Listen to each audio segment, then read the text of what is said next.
Ahora vamos a ver cómo convertir la partición de un disco duro de GPT a MBR o de MBR a GPT. El procedimiento es el mismo. Yo tengo un segundo disco duro para no mover nada en mi disco principal. Vamos a demostrarlo en este segundo disco duro que tengo. Aquí simplemente, pues ustedes pueden observar que tiene partición GPT. Igual si lo compruebo en el dispart,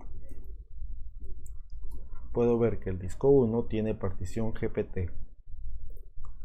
Para hacer esto, voy a seleccionar nuestro disco 2, ya sea desde aquí o desde esta parte, y tenemos la opción de convertir disco GPT a MBR.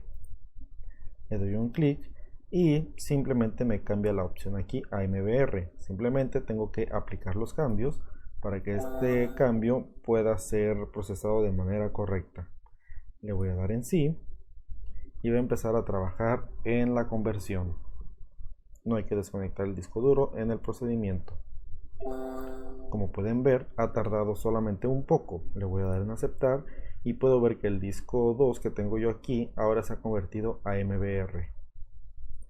De la misma manera voy a checar en el dispar y voy a ver que efectivamente el segundo disco que yo tengo aquí ya no tiene la partición GPT y ahora tiene partición MBR.